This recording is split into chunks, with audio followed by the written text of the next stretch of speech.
Mom spent months searching for my brother. Then she sealed the doors.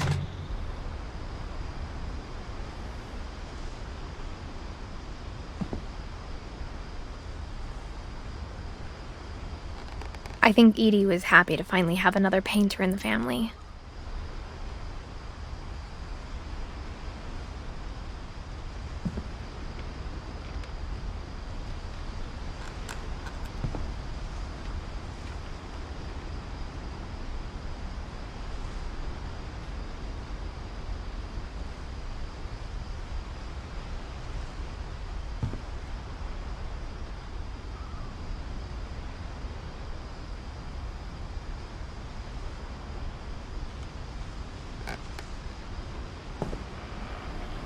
Whatever Milton had found in the house, Mom didn't want it getting out.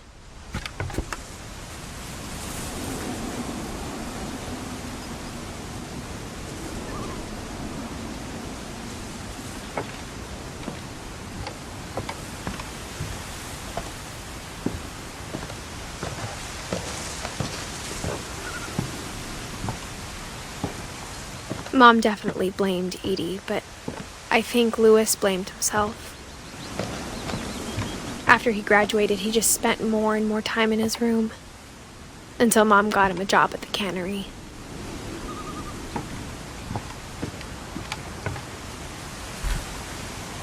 Everyone always told me to stay out of Louis's room, except Louis.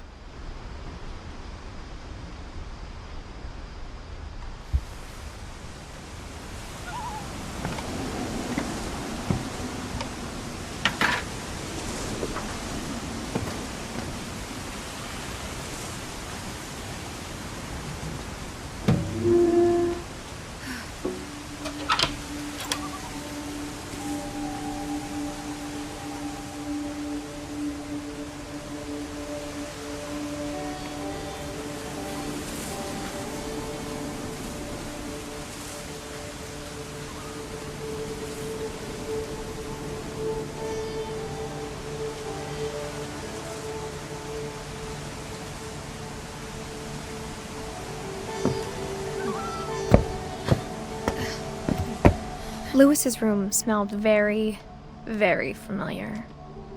That part of him lived on.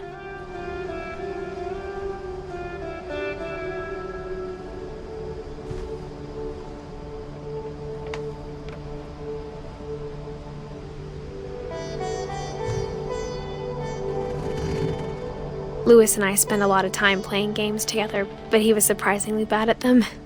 He died a lot.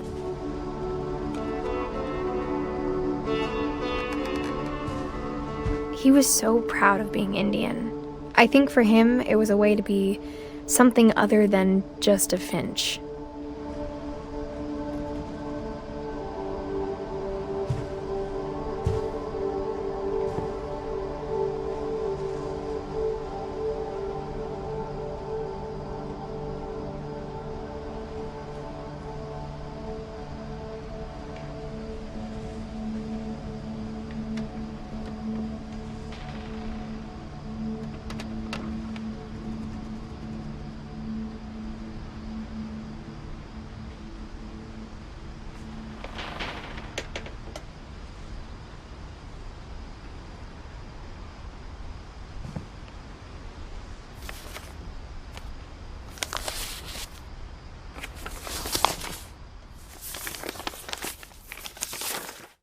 Dear Mrs. Finch, as Louis's psychiatrist, I can understand your desire for an explanation. As I see it, the trouble began in January, shortly after we convinced your son to seek treatment for substance abuse. Newly sober, I believe Louis first noticed the monotony of his daily life.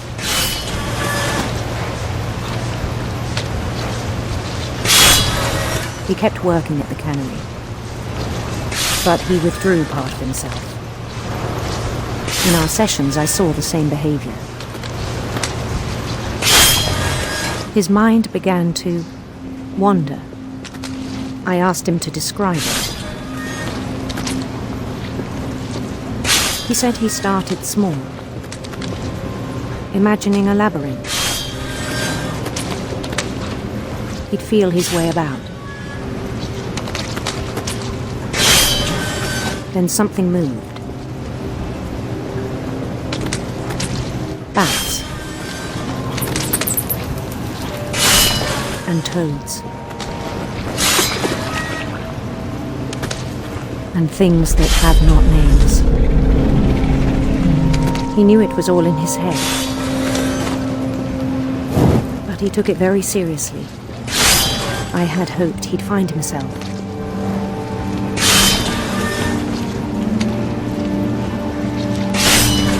But he found something more. I worried about him then, daydreaming at the cannery. I spoke with his boss, but he said Lewis had become a model employee. Methodical, tireless, focused. Like a whole new Lewis. So I let him go on.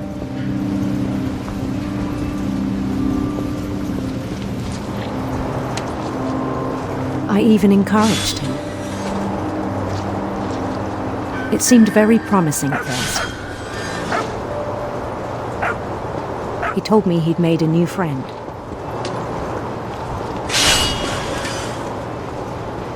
On the edge of a city he named Lewis Topia. He built the city up slowly, brick by brick. Then he made musicians.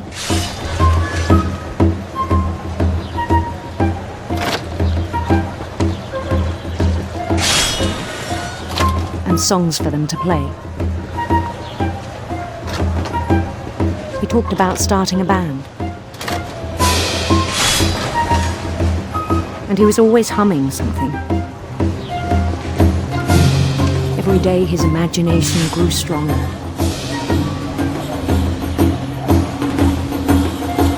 He no longer spoke at the cannery. But his chopping was as reliable as ever. Then one day it struck him that all the cheering crowds, even the stones under his feet, were all in his imagination, so he could do whatever he wished.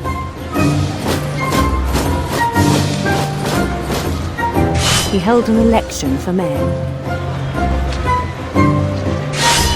and he won. They begged him to stay, but his mind was already wandering. It became a game for him.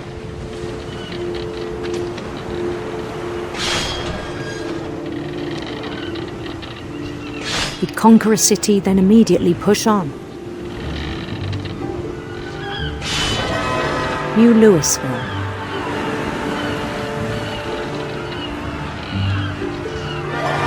St. Louis. He started drifting away from our reality.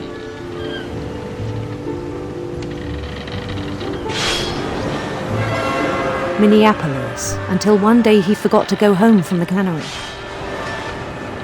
Even as his mother pleaded with him, part of Lewis kept sailing on.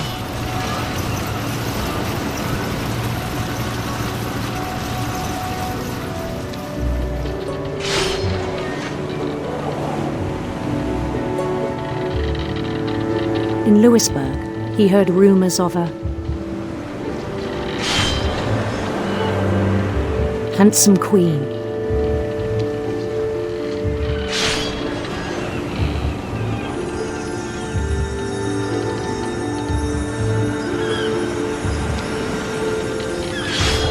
The queen was on her own quest for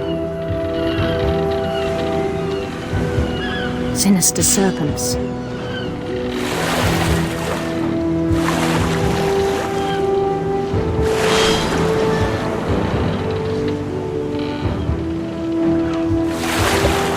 He followed the sound of her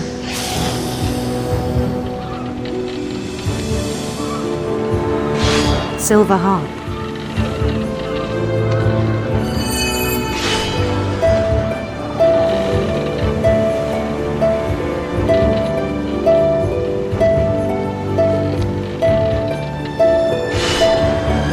His chase led him to a golden palace east of the sun and west of the moon.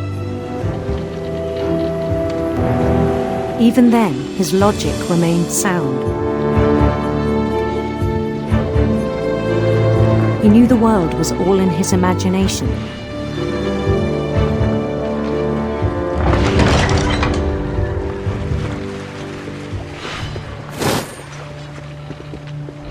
But he was so proud of having created it.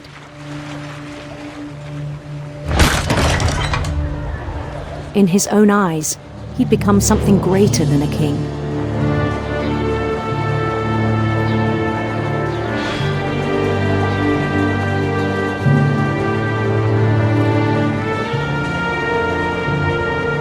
For someone who'd never known success in the real world, I think it was overwhelming. And then it struck him that the real Lewis was not the one chopping salmon, but the one climbing the steps of a golden palace.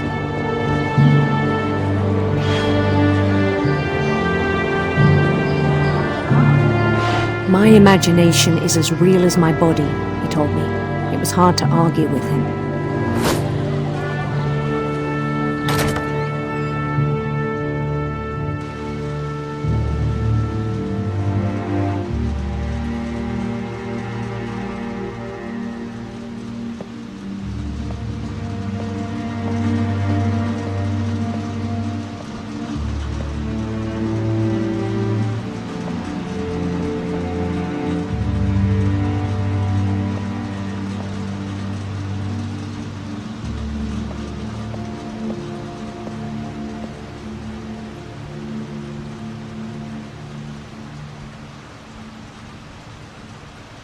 He began to forget the world we know.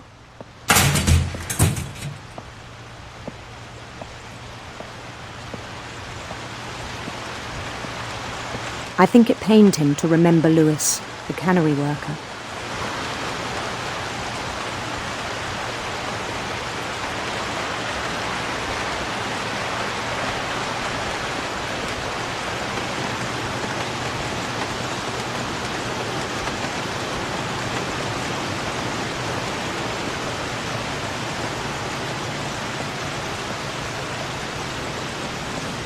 He began to despise the man with a royal contempt.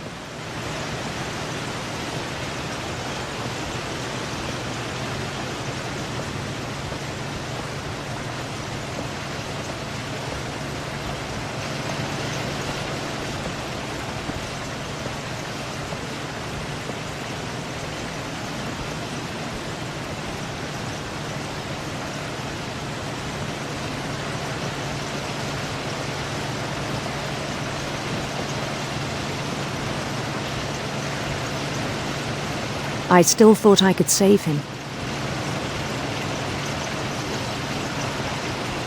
Even after he said he was being crowned king over all the lands of wonder. The palace would be packed with his companions.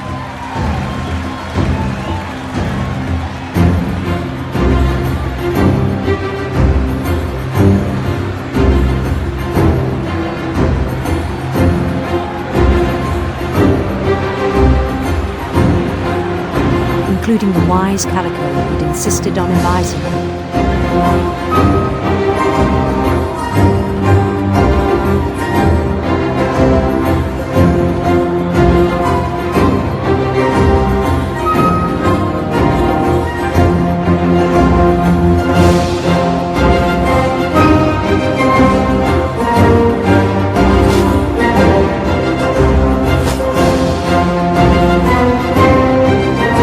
His queen waited, holding his crown.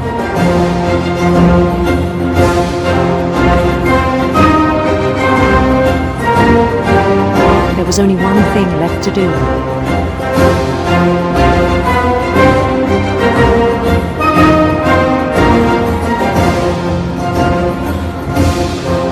Bend down his head.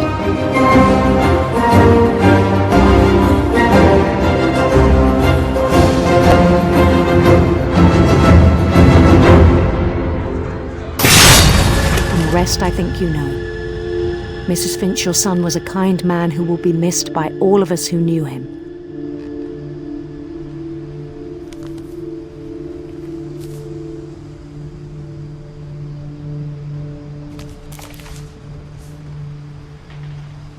My brother was really cool. I wish you could have met him.